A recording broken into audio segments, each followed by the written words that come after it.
Hey, stop what you're doing, man. It's Weasel Sims with iLLANOiZE, and this how we bring the noise, man. Rant! So first and foremost, let the people know where you're from. I'm Weasel Sims. I'm from the west side of Chicago originally.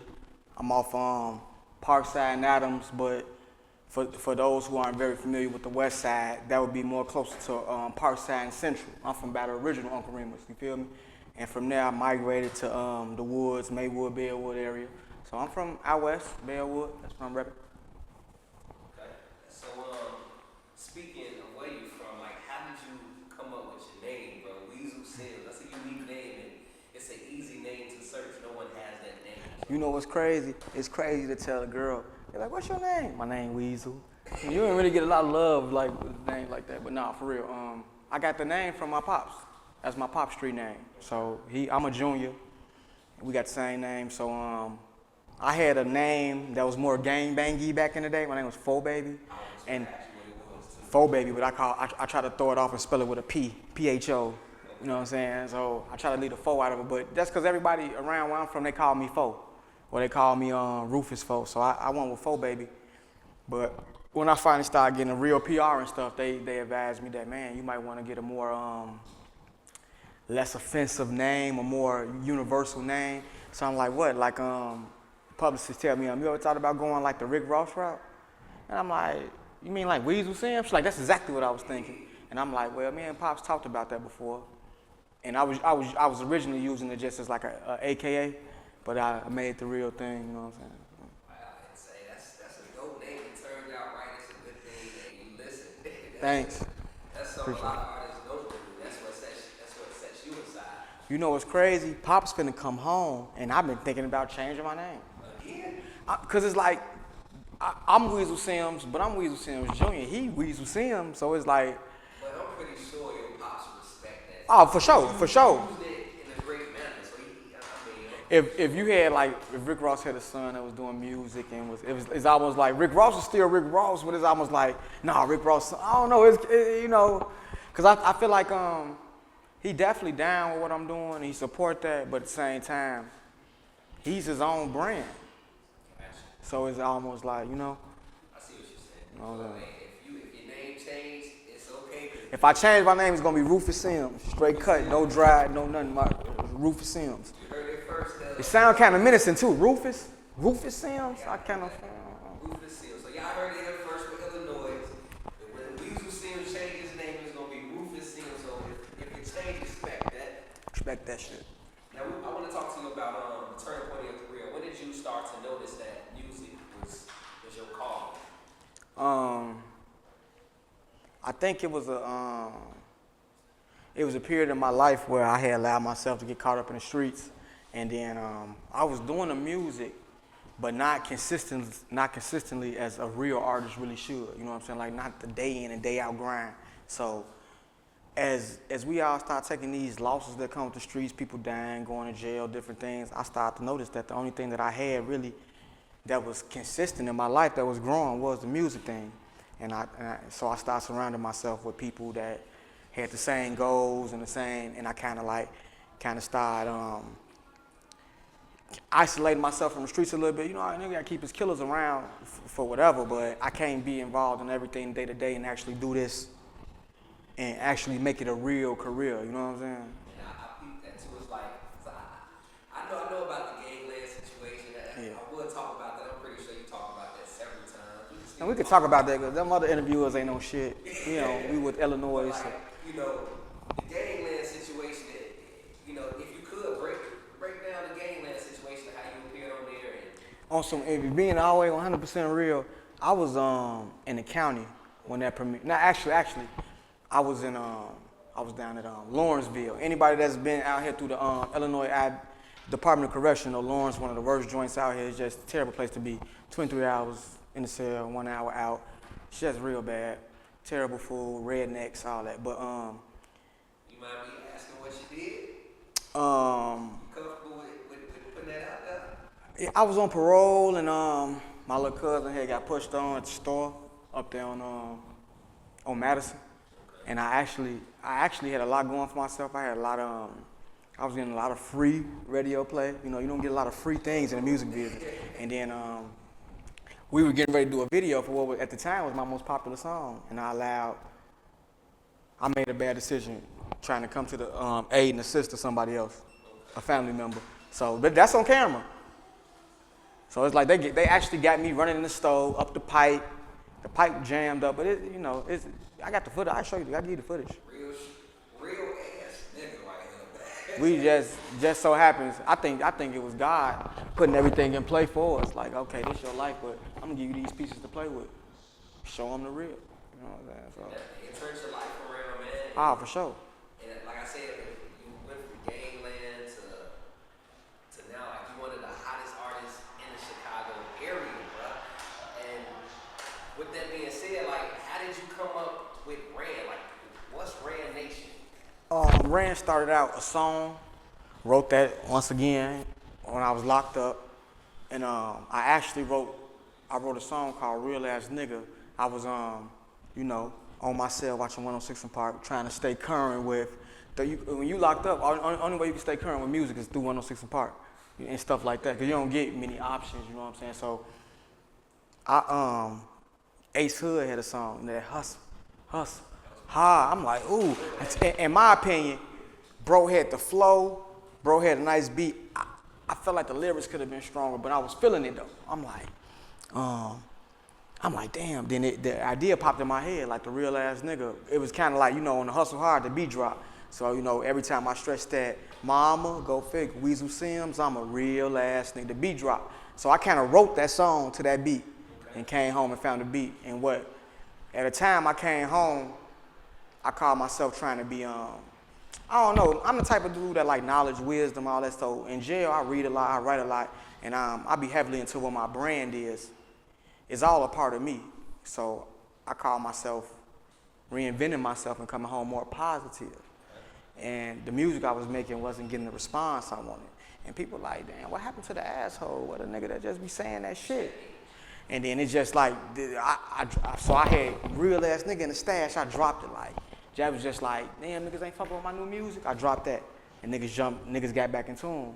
So from that song, somebody made me a shirt, and then with a whack design, I double back, give me a new design made, jump out here with 30 shirts, they go the first day. And then from there, from the shirts, it just turned into Ran Nation, it just evolved into a movement, you know what I'm saying? So, Like, I'm happy that I asked you that, because I didn't know. Like, I seen it everywhere. Like, just walking around, I always seen R-A-N. It actually has two meanings. The original meaning, the song Ran was real ass nigga. G Green, my homie, he does all the designs for it. He's like, Joe, give me 3 words that you would use to describe yourself or your brand. So I came with Real Artist Network. And that ended up being like the company. The Real Ass Nigga is more like a shirt, it was a song, and it's hard to market that with big dollars. You know what I'm saying? You have to put a lot of hood dollars into that shit and then you just keep it in the hood. So the Real Artist Network. I like the transition, because I remember Yeah. real ass nigga. Yeah. I'm like, okay, and when you transition, I'm like, that's perfect. So we gon' but it's crazy. It's so crazy because it's like, it's just like life. Like the street shit'll get you popping, but it's gonna have to be some type of transition to really take you far. You know what I'm saying? So that real ass nigga started it, but it's gonna take the Real Artist Network for it to really go to another level. You know what I'm saying? So That's marketing strategy, bro. You got it. That was the perfect move. Because I was contemplating. I want to say like yesterday I was contemplating. I'm like, man, I wonder how Weasel came up with the new name for the Red Nation, because it's perfect, it's on point, and it's positive. I think Tay Bush was the first person to actually say Ran Nation. And maybe it's a playoff Rock Nation, whatever. Shout out to all them dudes. But I don't know. Next thing I know, everybody was hashtagging Ran Nation. And then we just let that, okay, that's us then. You know what I'm saying? Because we was hollering Ran, we was wearing the shirts, but it kind of happened on its own in a way. Natural growth. Yeah. It's about what? You, G, Yeah. Hazy, Yeah. Tay. Yeah, Tay Bush. G Green. Who? G Green. G Green. J Oates. J. Then you got people that's just like Real Rand helped me run the shirts. You got people like Corey Ether that's around, a lot of producers, DJ Barry, Mike Jack, different producers that's around that might be a part of another crew, but they like, you know how it go. They still, you know what I'm saying, do a lot of work with A them. lot of your productions from Barry, Jax. All my production come from like 5 people. It's Barry, Jax, C6, do a lot of C6 stuff, HNIC, which is G Green and Logic together, and then I got some DY joints. Yeah. Right, DY 808 Mafia. That's kind of, you know, that's what I'm listening to on the regular when I'm trying to write songs. People be sending me stuff, but ain't nothing really moving me yet. So, since we speaking about the music, let's talk about Weasel Wednesday. How did that come about, my brother? Shout out K-Gun. K-Gun, one of the people that's worked with us. And he just decided let's choose a day that we can start giving them content. We had a lot of content. We are one thing about us is we don't always put out all the content we have, but we full of content. So it's like you get to a point where you got some of the songs on Pray for Paris, like A1 and Care About 6, them joints from 14. You feel me? So it's just like they should have been came out. So it's just like he like, man, let's get some of this stuff out.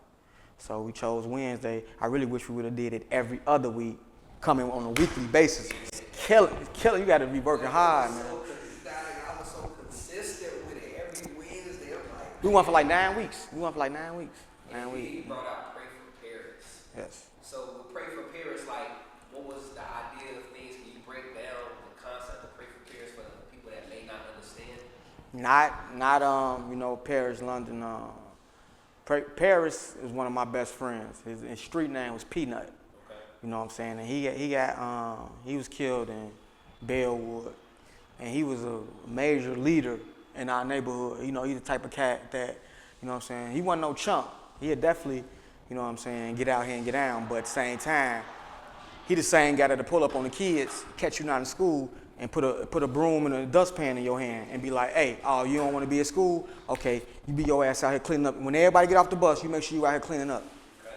So he was a righteous dude, but he got killed, and he was leading our hood, and that really hurt our neighborhood in a lot of ways. Because when you got leaders in your hood, regardless of how people might want to look at it, these guys is usually smart people. So if you knock the head off, it hurt the body. You know what I'm saying? So everybody, when I dropped the letter to Nut, everybody felt so strongly about it that I was working on Trap and Grow. I put that on pause and felt like this was a subject that I really had to cater to, my homie, and our neighborhood, and really tell our story. So I could, before I transition into where I see myself and where I want to be, I wanted to kind of let the world into how I used to be and what I come from. You know what I'm saying? Type stuff. That's why I wanted to bring it up, because like I said, it's a powerful project, and you kept your Weasel Wednesdays was based off of that project. Yes. And every track you dropped on there grew. So I'm gonna make sure I put that project in the link description so Appreciate that. check it out. Get in tune with it. Get it on iTunes. Please play it. You got a streaming service, just listen to it, man. Just listen to it, man. Now we're gonna get into this game. You ready for it? Oh, absolutely. Big booty or big breasts? See, this is a tough one. I'm gonna keep it politically correct.